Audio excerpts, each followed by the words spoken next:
Alamin naman natin ang mga naging kaganapan sa mundo ng international sports scene sa report ni teammate Justin Ilano.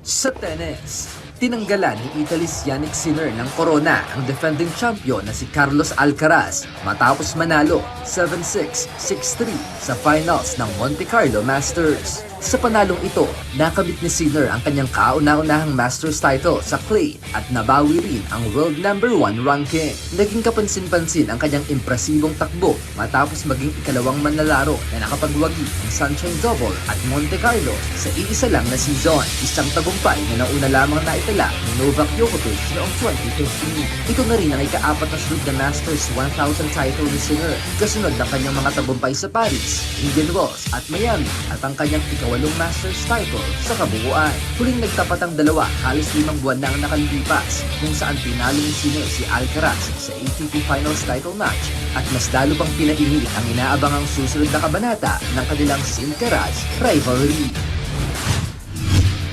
Sa balitang golf naman, matagumpay na nadepensahan ni Northern Ireland's Rory McIlroy ang kanyang korona matapos magpakita ng dominanteng performance sa final round ng Masters Tournament. 17 taon matapos unang pangarapin ang green jacket sa Augusta National, napanatili ng world number 2 ang kanyang composure at nagtapos sa 1 under par 71 para sa kabuuang 12 under sa buong torneo, isang palo ang lamang kay Scottie Scheffler. Dahil sa tagumpay na ito, nakasama na si McIlroy sa hanay ng mga legend ng golf na sina Jack Nicklaus, Nick Faldo at Tiger Woods bilang mga manlalarong matagumpay na nadepensahan ang Masters title. Ito rin ang ika-6 na major championship ni McIlroy na lalong nagpapatingkad sa kanyang makulay at matagumpay na karera sa mundo ng golf.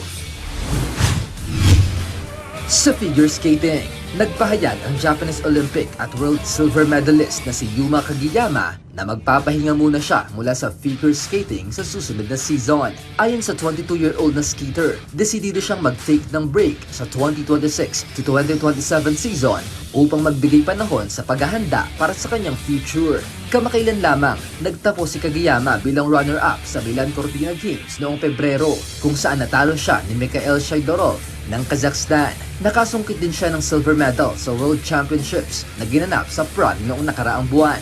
Matatanda ang nagwagi rin si Kagiyama ng silver medal sa 2022 Beijing Olympics at itinuturing na isa sa pinakamalalakas na karibal ng American star na si Ilia Malini para sa gintong medalya sa Milan Cortina Olympics. Justin Ilano para sa Pambansang TV sa Bagong Pilipinas.